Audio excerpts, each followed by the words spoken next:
Welcome back to our channel Maiti একাডেমিতে তোমাদের সকলকে স্বাগত।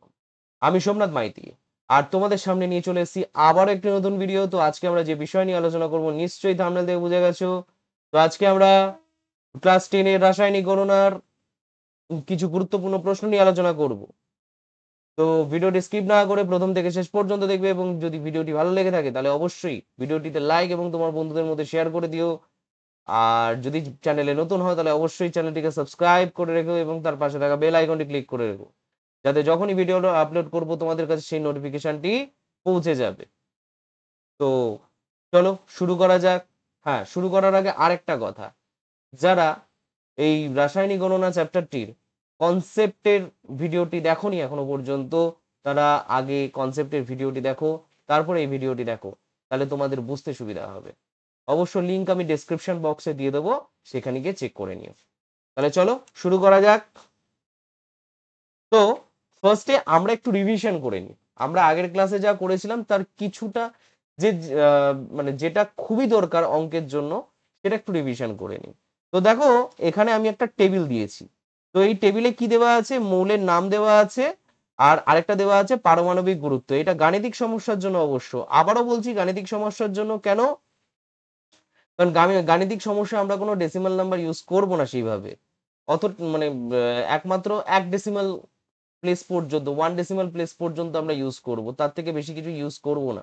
তো সেক্ষেত্রে চলো ফার্স্টে কে আছে? ফার্স্টে হাইড্রোজেন আছে। হাইড্রোজেনের পারমাণবিক গুরুত্ব হচ্ছে 1, অক্সিজেনের হচ্ছে 16, নাইট্রোজেনের হচ্ছে 14, কার্বনের হচ্ছে 12, সোডিয়ামের ক্ষেত্রে হচ্ছে 23, ম্যাগনেসিয়ামের ক্ষেত্রে হচ্ছে 24, সালফারের ক্ষেত্রে হচ্ছে 32, পটাশিয়ামের ক্ষেত্রে হচ্ছে 39, ক্যালসিয়ামের ক্ষেত্রে হচ্ছে 40, আয়রনের ক্ষেত্রে হচ্ছে 56, ক্লোরিনের ক্ষেত্রে হচ্ছে 35.5, জিঙ্কের ক্ষেত্রে হচ্ছে 65, কপারের ক্ষেত্রে হচ্ছে 63.5, আর পারদের ক্ষেত্রে হচ্ছে 200, ক্রোমিয়ামের ক্ষেত্রে হচ্ছে 52। ঠিক আছে? আর এর মধ্যে সব থেকে বেশি আমরা যেটা ইউজ করব সেটা হচ্ছে এক হাইড্রোজেন, অক্সিজেন, নাইট্রোজেন, কার্বন, দেখবে সোডিয়াম ব্যবহার হবে, ম্যাগনেসিয়াম সব থেকে বেশি ব্যবহার, মানে ম্যাগনেসিয়ামটাও ব্যবহার হবে, সালফারটাও ব্যবহার হবে, পটাশিয়ামটাও ব্যবহার হবে, ক্যালসিয়ামটাও আমরা ব্যবহার করব, আয়রনটাও ব্যবহার করব।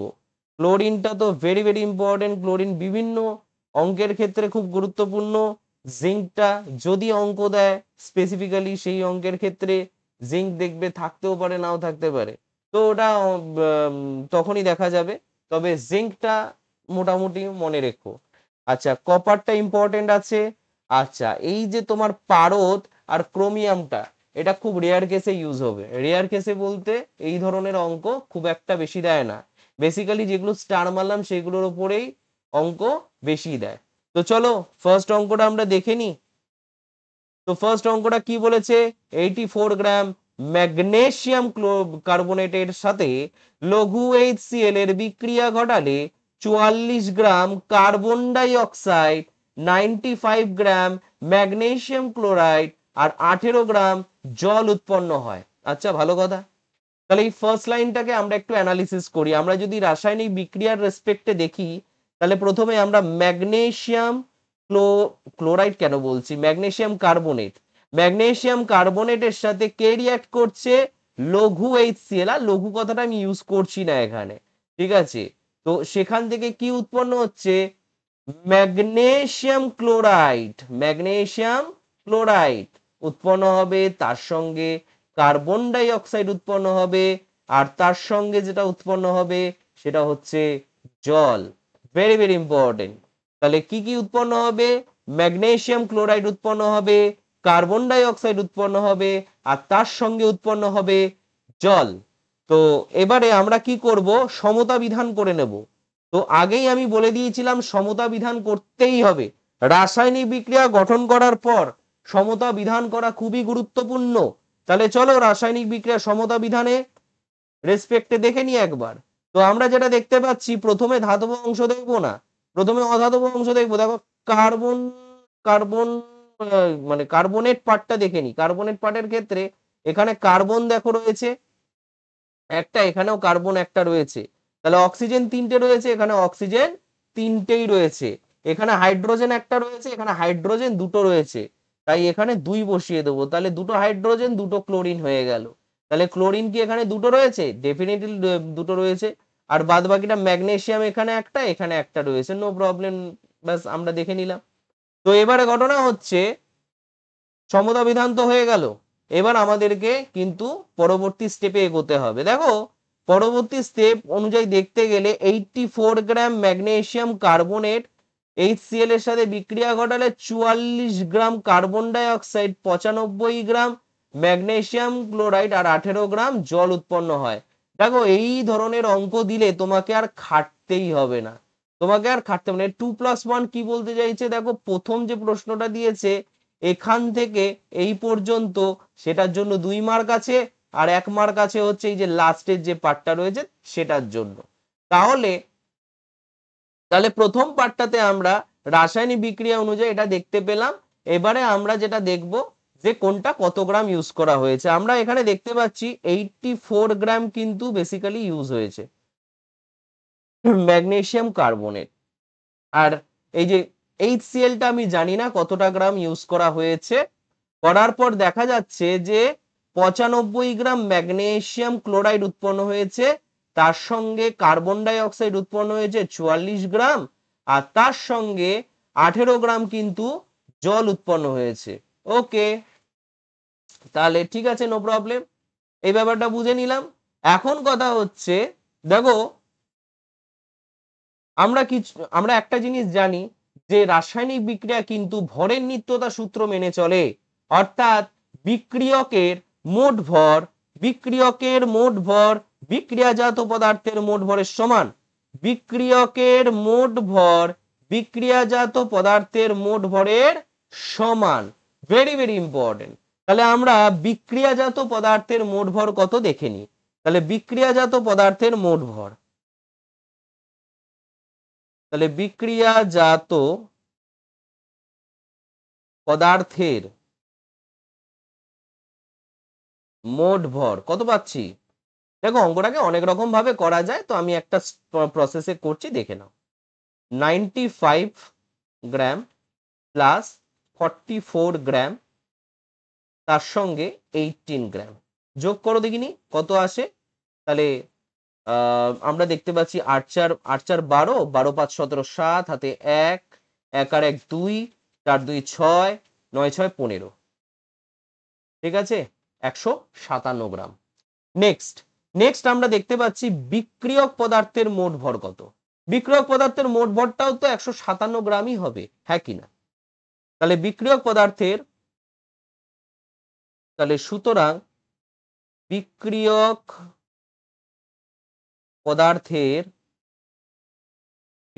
পদার্থের মোট ভর কত হওয়া উচিত, 157 গ্রামই হবে ভরের নিত্যতা সূত্রানুযায়ী। এখন কথা হচ্ছে তাহলে ম্যাগনেসিয়াম কার্বনেট এর ভর কত বলো, সেটা বলে দিয়েছে 84 গ্রাম। তাহলে হাইড্রোক্লোরিক অ্যাসিডের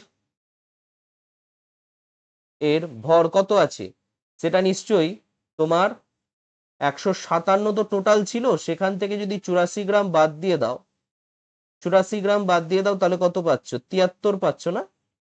হ্যাঁ, 73 গ্রাম হচ্ছে HCl এর ভর। তাহলে 73 গ্রাম তোমার HCl অংশগ্রহণ করেছে বা অংশ নিয়েছে। তাহলে 73 গ্রাম HCl অংশগ্রহণ করেছে, তাহলে এটা হচ্ছে ফার্স্ট টুকু কোয়েশ্চেন্স এর রাইট আনসার। তাহলে এখন কথা হচ্ছে HCl এর মোল সংখ্যা কত, ভেরি ভেরি ইম্পর্টেন্ট, HCl এর মোল সংখ্যা কত। তাহলে এর জন্য জানতে হবে আমার HCl এর মোলার ভর। তাহলে HCl এর মোলার ভর কত হচ্ছে বলো। HCl এর মোলার ভর কত, হাইড্রোজেন কত 1, আর ক্লোরিনের কত 35.5, এত গ্রাম, এটা পেলাম হচ্ছে 36.5 গ্রাম। আচ্ছা এই যে মোলার ভর সম্পর্কে আইডিয়া কোথায় করতে পারছি, এই যে এখানে দিয়ে দিয়েছি পুরোটা, ঠিক আছে। এই যে হাইড্রোজেনের এক, আর কাকে দরকার ছিল, হাইড্রোজেন আর তার সঙ্গে ক্লোরিন দরকার ছিল, এই যে ক্লোরিন 35.5, ক্লিয়ার। আচ্ছা, তাহলে চলো 36.5 পেলাম। তাহলে সুতরাং HCl এর মোল সংখ্যা, HCl এর মোল সংখ্যা, ঠিক আছে। মোল সংখ্যা কি করে বের করতে হয়, W/M, ফর্মুলা আমাদের জানা আছে। তাহলে W/M, যেখানে W হচ্ছে যে ভরটা তোমাকে দিয়ে দেওয়া হবে, আর তার সঙ্গে এমটা হচ্ছে তোমার মোলার ভর। তাহলে ভরটা কত দেওয়া আছে, সেটা 73 গ্রাম, মানে 73 গ্রাম HCl ব্যবহার করা হয়েছে বিক্রিয়ায়। আর অ্যাকচুয়ালি ওর মোলার ভর কত, সেটা হচ্ছে 36.5, 36.5। তাহলে 36.5 যদি হয়, এটাকে কাটাকুটি করলে তাহলে 2 পাওয়া যায়, ঠিক আছে। তাহলে 2, তাহলে মোল সংখ্যা কত, 2, ভেরি ভেরি ইম্পর্টেন্ট। তাহলে অ্যাকচুয়ালি মোল সংখ্যা 2, অর্থাৎ 2 মোল HCl ব্যবহার করা হয়েছিল। তাহলে এখানে তো পরিষ্কার আমি বিক্রিয়াতেই পেয়ে গেছিলাম, আলাদা করে অবশ্য বের করতে হতো না, তবুও বের করলাম, অসুবিধা কিছু নেই। তোমাদেরকে ক্যালকুলেটিভলি দেখিয়ে দিলাম বিষয়টা। নেক্সট কোয়েশ্চেন তোমাকে বলেছে 10 গ্রাম ক্যালসিয়াম কার্বনেটের সঙ্গে লঘু HCl এর বিক্রিয়ায় কার্বন ডাই অক্সাইড গ্যাস উৎপন্ন হয়। তাহলে এক্ষেত্রে কত গ্রাম কার্বন ডাই অক্সাইড আর কার্বন ডাই অক্সাইডের কতগুলি অণু উৎপন্ন হবে, ভেরি ভেরি ইম্পর্টেন্ট। দুটো প্রশ্ন আছে, দুটো পার্টের প্রশ্ন।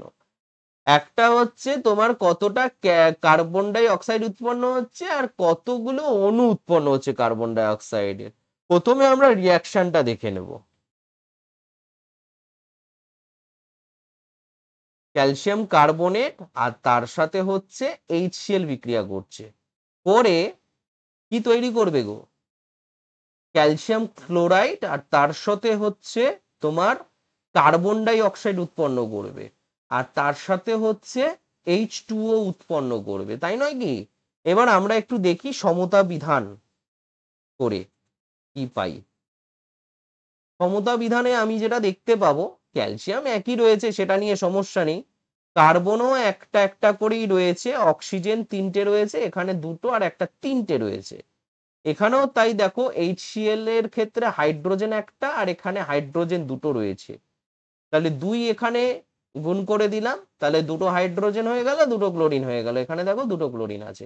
তাহলে আমাদের সমতা বিধান হয়ে গেল, অর্থাৎ এই বিক্রিয়াটি ভরের নিত্যতা সূত্র মেনে চলবে, ঠিক আছে। আচ্ছা, এইবারে আমরা দেখব কাকে কাকে দরকার।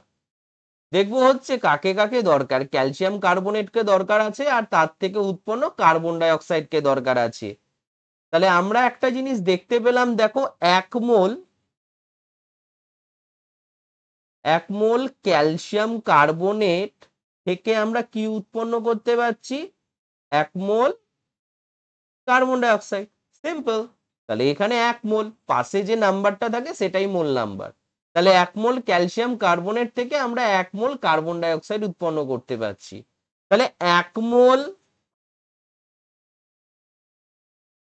মোল ক্যালসিয়াম কার্বনেট মানে কত গ্রাম গো, এটা হচ্ছে ক্যালসিয়াম হয় হচ্ছে 40, আর কার্বন হয় হচ্ছে 12, আর অক্সিজেন হচ্ছে 16, কিন্তু অক্সিজেন 3টে রয়েছে, 3টে পরমাণু রয়েছে অক্সিজেনের।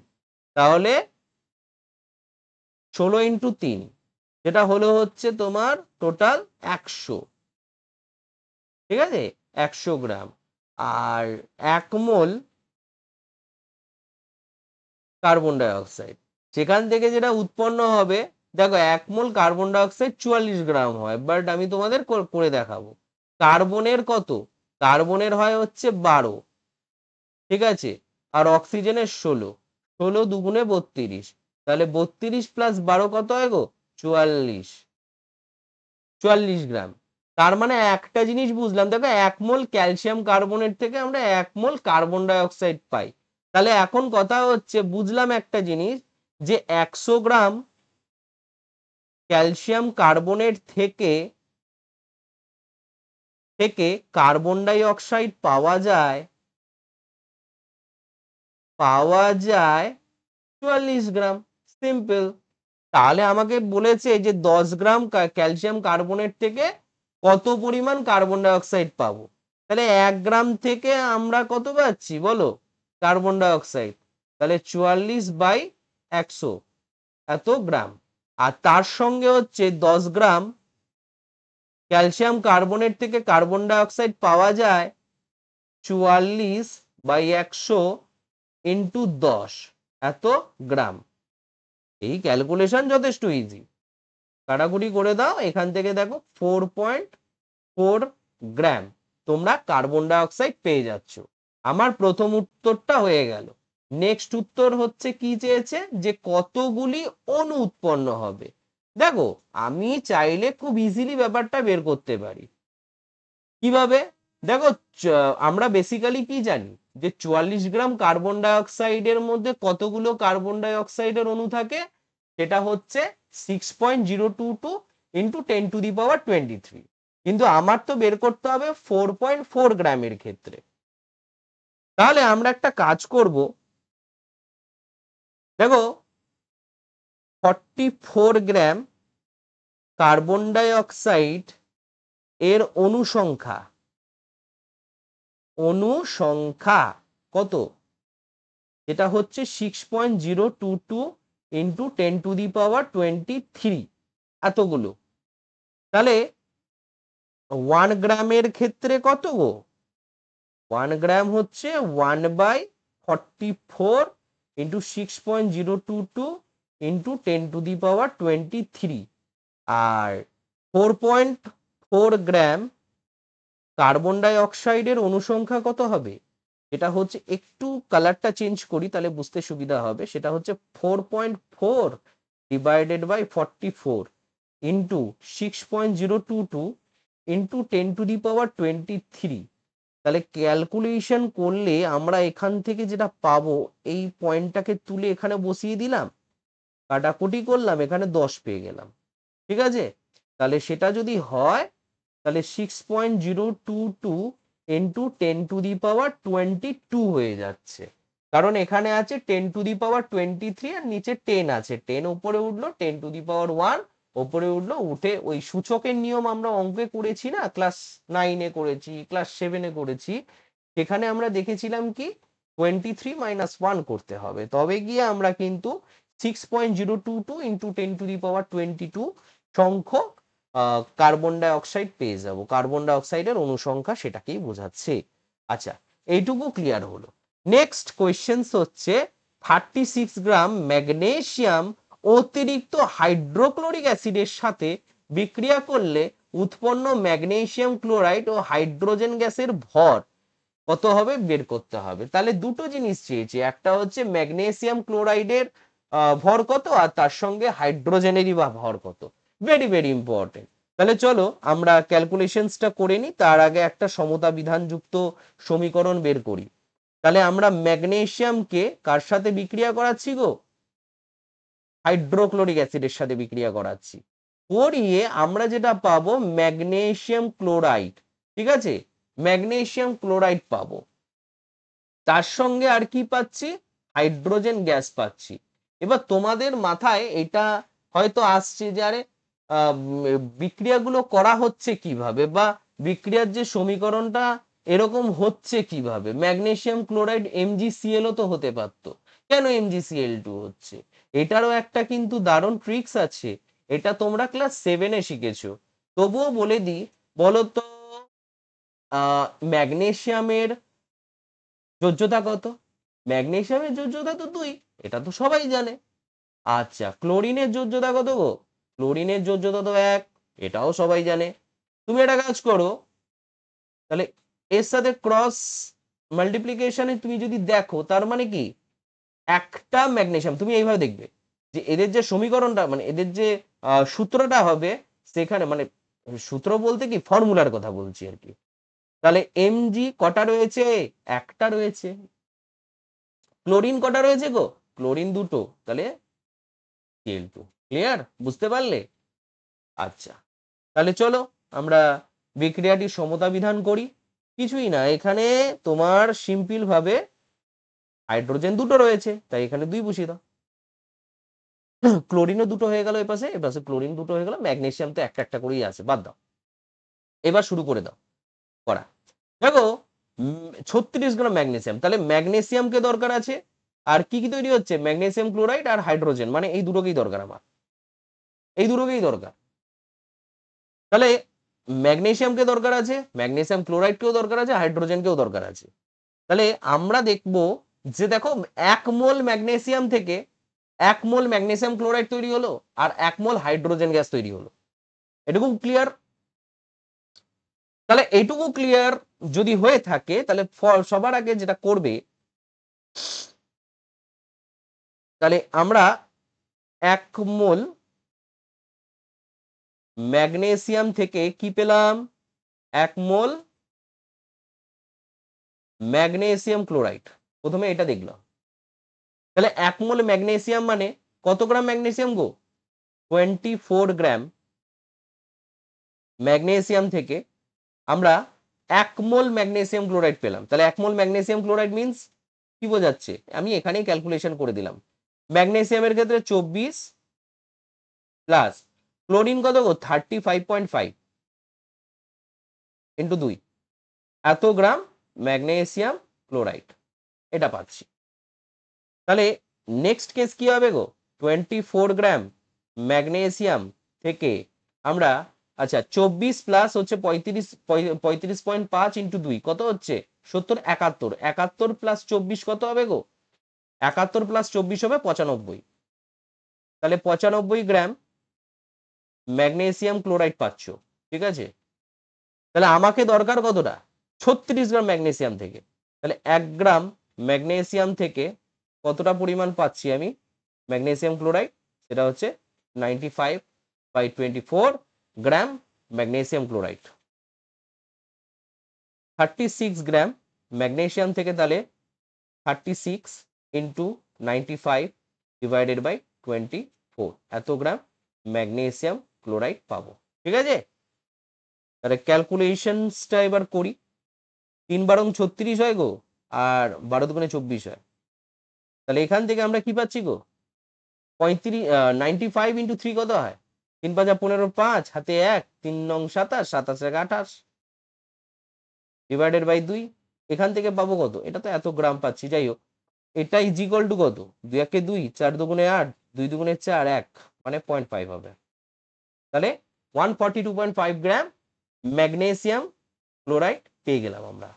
এখন আমাদেরকে যেটা বের করতে হবে সেটা হচ্ছে, দেখো 1 মোল ম্যাগনেসিয়াম থেকে আমরা 1 মোল হাইড্রোজেন গ্যাস পাচ্ছি। তাহলে 1 মোল ম্যাগনেসিয়াম থেকে আমরা 1 মোল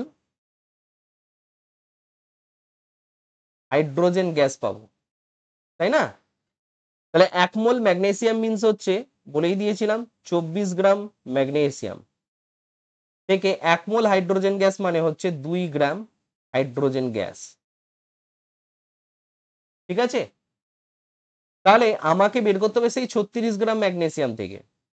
তাহলে 1 গ্রাম ম্যাগনেসিয়াম থেকে আমরা কতটা পরিমাণ হাইড্রোজেন পাবো, 2/24, এত গ্রাম হাইড্রোজেন গ্যাস পাবো। আর তাহলে 36 গ্রাম ম্যাগনেসিয়াম থেকে আমরা 2 গুণ 36 ডিভাইডেড বাই 24, এত গ্রাম হাইড্রোজেন গ্যাস পাবো, ক্লিয়ার। আচ্ছা, তারপরে এবারে কি করব, আমি কাটাকুটি করব একটু। 24, 12, 3 বারং 36, 12 দুগুণে 24, আবার 2 দিয়ে এটাকে কাটলে কত হচ্ছে গো, 3 গ্রাম হাইড্রোজেন গ্যাস। আর কিছু আছে, 3 গ্রাম হাইড্রোজেন গ্যাস, ঠিক আছে। তাহলে একটা পেলাম হচ্ছে 142.5 গ্রাম ম্যাগনেসিয়াম ক্লোরাইড আর 3 গ্রাম হাইড্রোজেন গ্যাস, এই দুটো জিনিস আমরা পেয়ে গেলাম। নেক্সট কোয়েশ্চেন্স কি বলছে গো, 480 গ্রাম একটি কঠিন যৌগকে 352 গ্রাম অক্সিজেনে পোড়ালে 320 গ্রাম অপর একটি কঠিন যৌগ এবং একটি গ্যাসীয় পদার্থ বা গ্যাসীয় যৌগ উৎপন্ন হয়।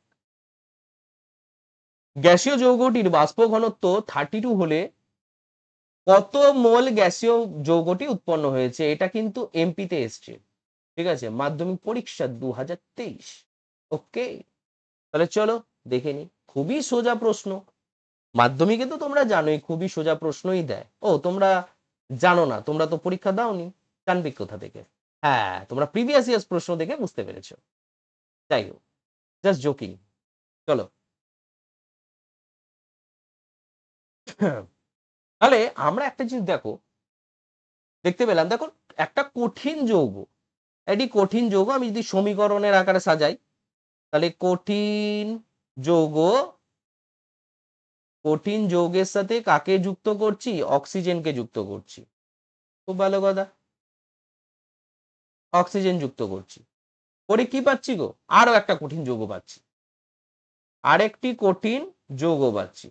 খুব ভালো কথা। তার সঙ্গে আর কি পাচ্ছি?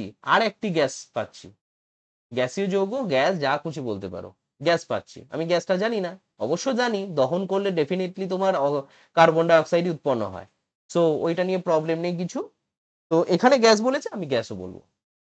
তাহলে বলছে যে 480 গ্রাম, 480 গ্রাম, এটা হচ্ছে 480 গ্রাম। তাহলে 480 গ্রাম কঠিন যৌগকে কি করছে? 352 গ্রাম অক্সিজেনে কি করানো হলো? পোড়ানো হলো।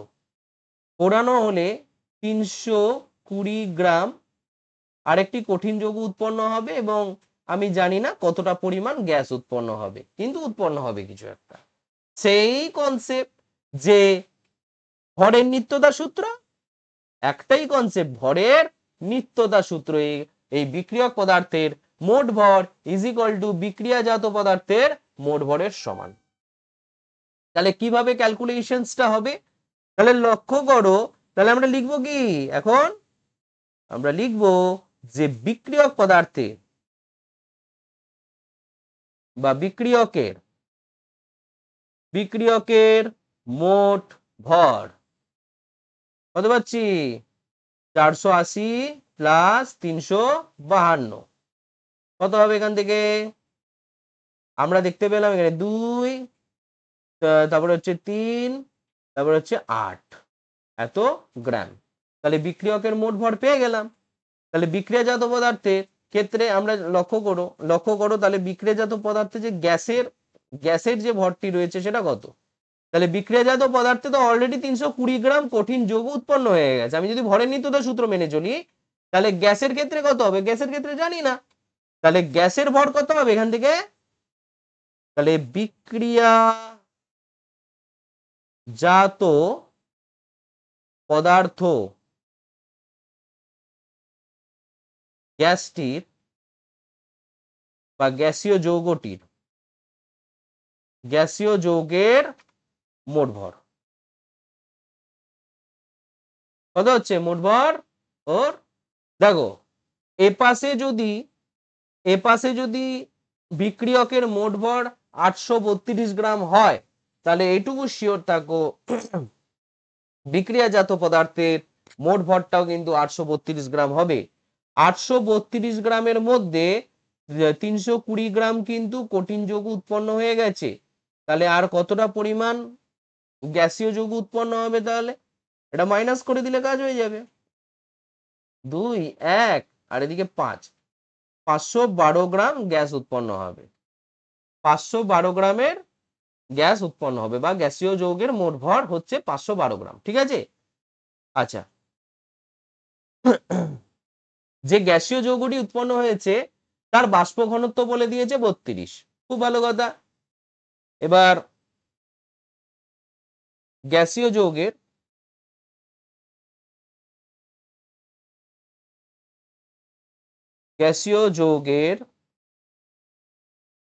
বাষ্প ঘনত্ব কত হচ্ছে? সেটা হচ্ছে 32। খুব ভালো কথা। আমরা জানি কোনো গ্যাসের আণবিক গুরুত্ব বা মোলার ভর তার বাষ্প ঘনত্বের দ্বিগুণ হয়। তাহলে গ্যাসীয় যৌগের মোলার ভর কত হবে বলো? মোলার ভর কত হবে? কিছুই না, 2 গুণ করে দাও তাহলেই তো হয়ে যায়, 64 গ্রাম। ঠিক আছে, গ্রাম গ্রাম লিখছি মানে গ্রামে প্রকাশিত ভর আর কি। তাহলে সুতরাং তাহলে মোল সংখ্যা জিজ্ঞাসা করেছে, কত মোল, কত মোল গ্যাসীয় যৌগ উৎপন্ন হয়েছে, কত মোল মানে হচ্ছে মোল সংখ্যা জিজ্ঞাসা করেছে। তাহলে সুতরাং গ্যাসীয়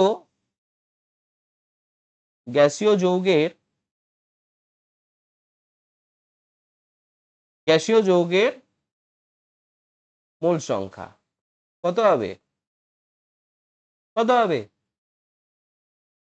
দিয়ে দিয়েছে কত? 512, অর্থাৎ 512 গ্রাম তো উৎপন্ন হয়েছে গো। আর এখানে 64 গ্রাম, এর তো কোনো ইউনিট হয় না।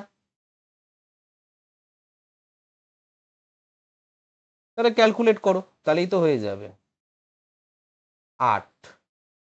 তাহলে 8 হবে। ঠিক আছে, বোঝা গেল? তাহলে মোল সংখ্যা কত? 8। তার মানে 8 মোল গ্যাসীয় যৌগটি উৎপন্ন হবে। তাহলে সুতরাং 8 মোল গ্যাসীয় যৌগ উৎপন্ন হবে। ঠিক আছে,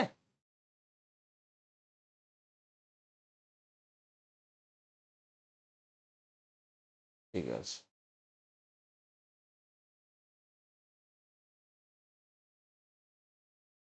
আরো 3টে অঙ্ক আছে। হুম, চলো নেক্সট অঙ্ক কি দেখবো? যে 50 গ্রাম ক্যালসিয়াম কার্বনেটে, 1 মিনিট।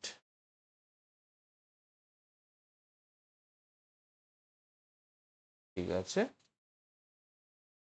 ওকে। 50 গ্রাম ক্যালসিয়াম কার্বনেটকে উত্তপ্ত করলে কি পরিমাণ কার্বন ডাই অক্সাইড পাওয়া যাবে গো? এখানে জিজ্ঞাসা করেছে এসটিপিতে ওই পরিমাণ কার্বন ডাই অক্সাইডের আয়তন কত। নেক্সট কোয়েশ্চেন্সটা নেক্সটে রয়েছে, বাট আগের যে কোয়েশ্চেন্সটা তোমাকে করেছে ক্যালসিয়াম কার্বনেটকে উত্তপ্ত করলে কি পরিমাণ কার্বন ডাই অক্সাইড পাওয়া যাবে। হ্যাঁ, এর আগেও একটা ক্যালসিয়াম কার্বনেটের অঙ্ক করেছিলাম, তো ওটা খুব ভালো অঙ্ক ছিল। ঠিক আছে, আর এটাও খুব গুরুত্বপূর্ণ অঙ্ক।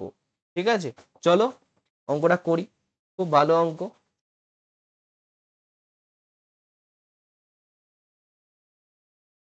একটা অঙ্ক যাতে মিস আউট না হয়, ঠিক আছে, প্রত্যেকটা অঙ্ক কিন্তু মন দিয়ে দেখবে। তুমি এই ভিডিওটা দেখো, আশা করি তোমরা বেশ কিছুটা শিখতে পারবে। আর তাছাড়া তো এরপরে তো প্র্যাকটিস তো করাবোই, তখন আরো ভালোভাবে শিখে নেবে ব্যাপারটাকে। তবে এই ভিডিওটা দেখার পর তোমরা বাড়িতেও চেষ্টা করো, আম, দেখবে অনেকটা ক্লিয়ার হবে তোমাদের কাছে। প্রথমে রাসায়নিক বিক্রিয়া গঠন, তারপরে তার সমতা বিধান, দেন ঐকিক নিয়মে হোক বা সমানুপাতি নিয়মে হোক তুমি অঙ্কগুলোকে সলভ করবে। খুবই সোজা, কিছুই না, কিছু বেসিক জিনিস মনে রাখতে হয় তাই। আচ্ছা, তাহলে ক্যালসিয়াম কার্বনেটকে উত্তপ্ত করতে হবে, তাহলে ক্যালসিয়াম কার্বনেটকে উত্তপ্ত করি, ক্যালসিয়াম কার্বনেটকে উত্তপ্ত করি। ক্যালসিয়াম কার্বনেট একেও আমি উত্তপ্ত করতে চাই। উত্তপ্ত করলে ক্যালসিয়াম অক্সাইড উৎপন্ন হবে, আর তার সঙ্গে কার্বন ডাই অক্সাইড গ্যাস তৈরি হবে। উত্তপ্ত করেছি, carbon die oxide gas definitely use হয়ে মানে তৈরি হয়েছে আর কি। আমরা এবার একটুখানি সমতা বিধান করব, এখানে সমতা বিধান করা দরকার আছে। কার্বন কটা রয়েছে? এখানে কার্বন একটা রয়েছে, অক্সিজেন 3টে, এখানে অক্সিজেন একটা, এখানে 2টো, 3টে রয়েছে, ক্যালসিয়ামও একটা রয়েছে, নো প্রবলেম। তাহলে সব দিক থেকে সমতা বিধান রয়েছে, এটা সমতা বিধান যুক্তই একটা রাসায়নিক সমীকরণ। তো এবারে আমরা কি করব না, নেক্সট আমি যে স্টেপটা বলেছিলাম তোমাদের, যে ঐকিক নিয়ম বা সমানুপাতি নিয়মে তোমাদের অঙ্কটাকে করতে হবে, আমি ঐকিক নিয়মটাকেই বেশি প্রেফার করি। তাহলে সবার আগে একটা জিনিস দেখে নাও, যে দেখো 1 মোল ক্যালসিয়াম কার্বনেট থেকেই কিন্তু বেসিক্যালি 1 মোল কার্বন ডাই অক্সাইড উৎপন্ন হচ্ছে।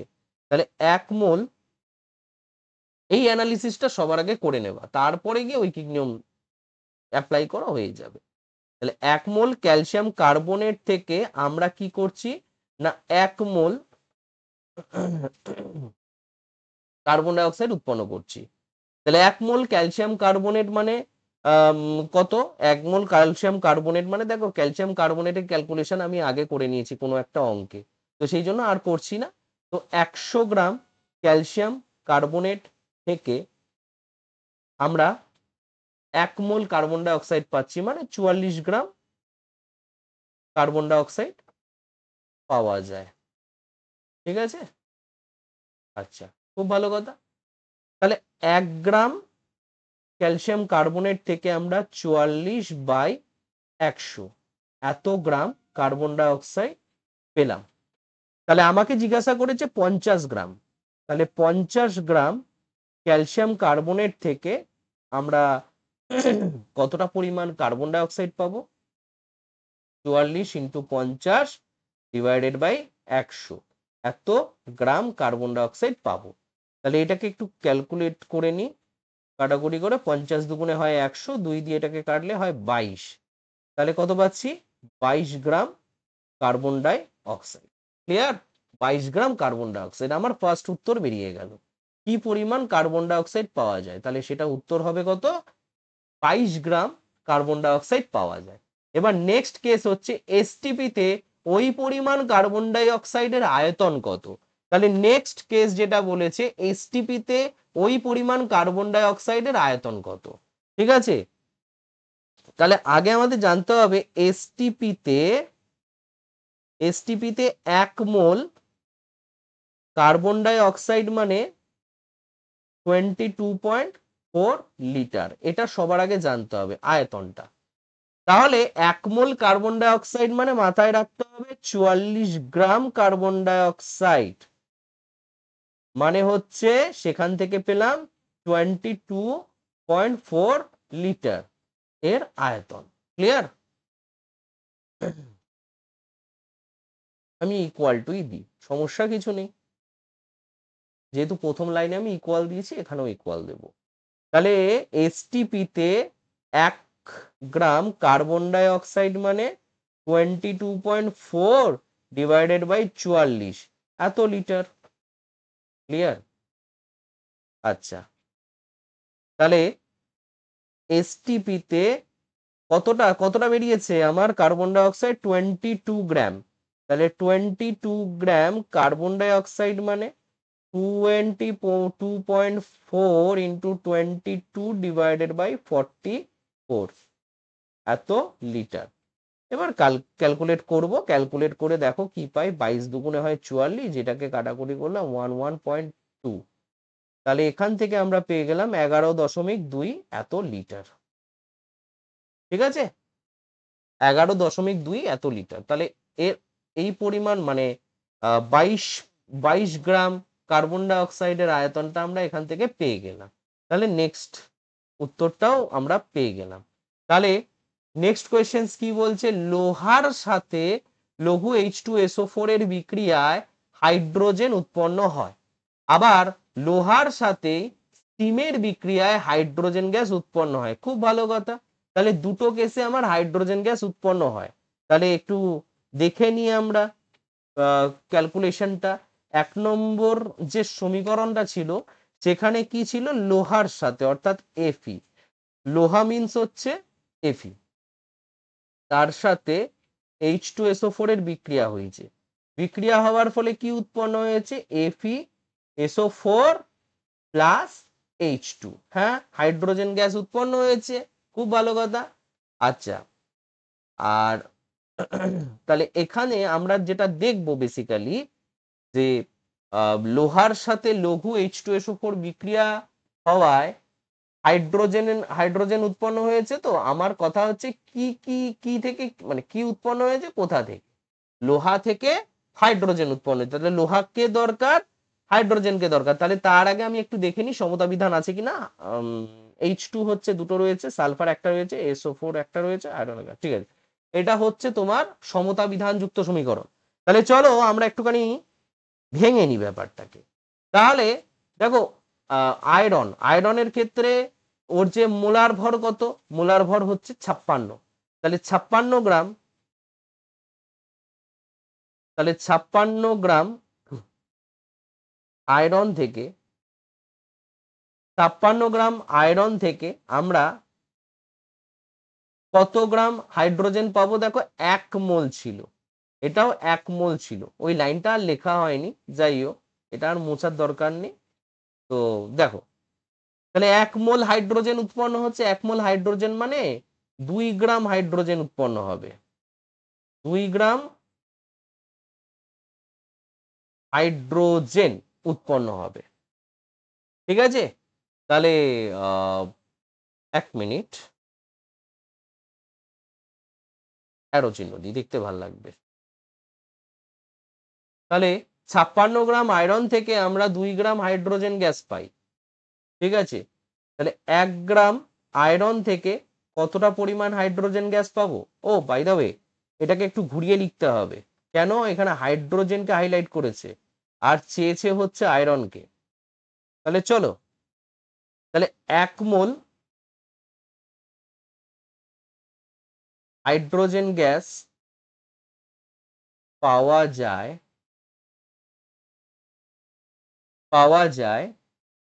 56 গ্রাম আয়রন থেকে। 56 গ্রাম আয়রন থেকে, তার মানে 2 গ্রাম হাইড্রোজেন গ্যাস পাওয়া যাবে 56 গ্রাম আয়রন থেকে। স্বাভাবিক ব্যাপার। তাহলে 1 গ্রাম হাইড্রোজেন গ্যাস পাওয়া যাবে 56/2 এত গ্রাম আয়রন থেকে। আর তাহলে 4 গ্রাম, আমাকে তো চেয়েছে 4 গ্রাম, 4 গ্রাম হাইড্রোজেন গ্যাস পাওয়া যাবে 56 ইন্টু 4 ডিভাইডেড বাই 2 এত গ্রাম আয়রন থেকে। একটু ক্যালকুলেট করে নিই, তাহলে বুঝতে সুবিধা হবে আমাদের। 4 এটা 2, তাহলে 56 দুগুণে তো 112 হয় গো, 112 গ্রাম আয়রন। তাহলে 112 গ্রাম আয়রন থেকে আমরা কিন্তু ডেফিনেটলি 4 গ্রাম হাইড্রোজেন গ্যাস পাই। পয়সিন্নরটাকে একটু সুন্দর করে লেখা যাক।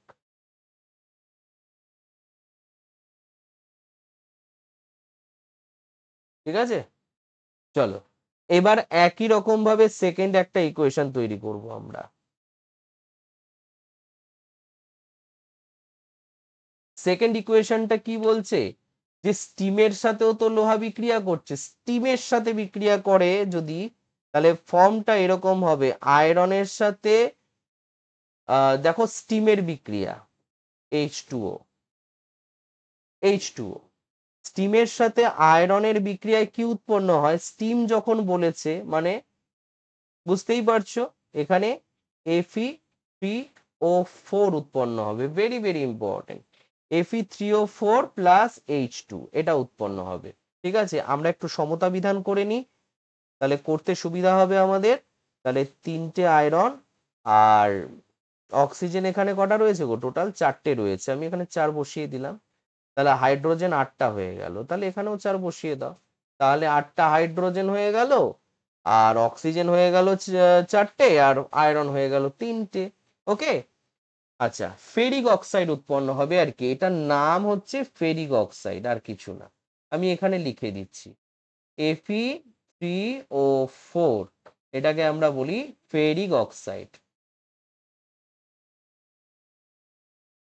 Ferric oxide clear? আচ্ছা, ফেরিক অক্সাইড। তাহলে এবারে আমরা কি দেখতে পেলাম? যে তোমার 4 মোল 4 মোল হাইড্রোজেন গ্যাস উৎপন্ন হয় 3 মোল আয়রন থেকে। স্বাভাবিক ব্যাপার। তাহলে 4 মোল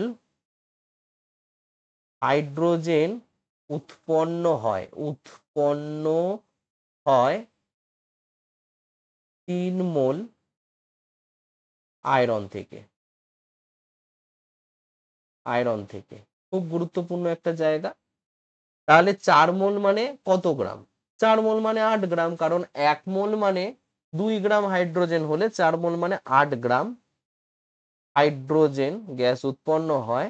3 মোল আয়রন মানে 3 গুণ 56, 3 গুণ 56 মানে হচ্ছে তোমার 3 6 18, হাতে 1, 3 5 15, 15 1 16।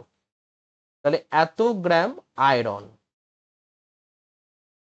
ঠিক আছে, আয়রন থেকে হলো। আচ্ছা একটু কালিটা চেঞ্জ করি। হুম, তাহলে তোমাকে বের করতে বলেছে, তাহলে 4 গ্রাম থেকে 4 গ্রাম হাইড্রোজেন পাওয়া যাবে কত থেকে? কিছুই না। দেখো 8 এর হাফ হচ্ছে 4, এখানে 168, আমার জায়গা কম বলে সেই জন্য আমি এরকম ভাবে করছি। তাহলে এত গ্রাম আয়রন কম থেকে 8 দুগুণে 16, তাহলে 4 দুগুণে 8, তাহলে 84 গ্রাম, 84 গ্রাম আয়রন। তাহলে 84 গ্রাম আয়রন দরকার পড়ছে। তাহলে আমি যেটা দেখতে পাচ্ছি, প্রথম কেসে তোমার 112 গ্রাম আয়রন দরকার পড়ছে। সেকেন্ড কেসে কিন্তু 84 গ্রাম মাত্র আয়রন হলেই আমার কিন্তু 4 গ্রাম হাইড্রোজেন গ্যাস পাওয়া যাচ্ছে। এবারে আমাকে প্রশ্নটা কি জিজ্ঞাসা করেছিল, কোন ক্ষেত্রে লোহার পরিমাণ কম হবে? তাহলে কোন ক্ষেত্রে লোহার পরিমাণ কম হবে? উত্তর হবে দ্বিতীয় ক্ষেত্রে।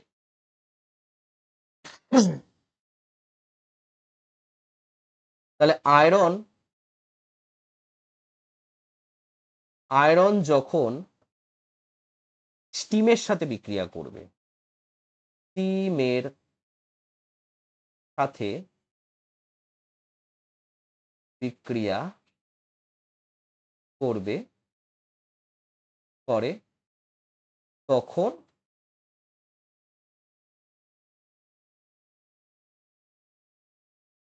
আয়রন কম দরকার হয়, মানে হাইড্রোজেন গ্যাস 4 গ্রাম হাইড্রোজেন প্রস্তুতিতে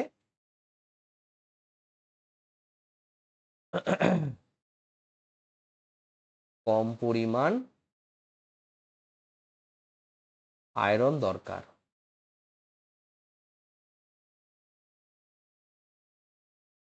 ঠিক আছে, নেক্সট কোয়েশ্চেন্স কি? আচ্ছা দেখি এরপরে আর কোনো কোয়েশ্চেন আছে নাকি, না নেই। যাই হোক, এটাই লাস্ট কোয়েশ্চেন্স আজকের। তো লাস্ট কোয়েশ্চেন সবসময়ের জন্য ইম্পর্টেন্স, খুবই ইম্পর্টেন্ট, খুব খুব খুব ইম্পর্টেন্ট। যাই হোক, তো লাস্ট কোয়েশ্চেন্স খুব ইন্টারেস্টিং কোয়েশ্চেন্স হয়, তো মন দিয়ে দেখো ভিডিওটাকে। লাস্ট কোয়েশ্চেন্স কি বলেছে? বাণিজ্যিক জিঙ্কে 35% অশুদ্ধি আছে। দারুণ কথা, এই অশুদ্ধি সংক্রান্ত প্রশ্ন কিন্তু পরীক্ষায় খুব আসে, আর ছেলে মেয়েদের মাথায় কিন্তু গন্ডগোল ধরিয়ে দেয়। তো এই যে কোয়েশ্চেন্সটা আমি করাবো, এই কোয়েশ্চেন্সটাকে খুব মন দিয়ে বোঝো। শুধু কোয়েশ্চেন্স মানে এই কোয়েশ্চেনের মধ্যেই মানে ঢুকে গেলে হবে না, তোমাকে কিন্তু অনেক কিছু ভাবতে হবে, অন্যান্য প্রশ্নও আসতে পারে এই টাইপের। তো প্রত্যেকটা প্রশ্ন যাতে তুমি পারো তার জন্য এই প্রশ্নটাকে একদম গভীরে গিয়ে তোমাকে বুঝতে হবে। দেখো, বাণিজ্যিক জিঙ্কে 35% অশুদ্ধি আছে, খুব ভালো কথা। মানে ব্যাপারটা হচ্ছে, ধরা যাক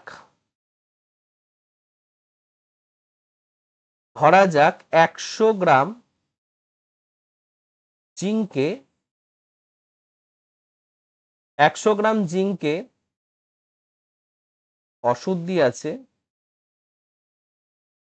তালিবর্ষ না দন্তেশ্ব,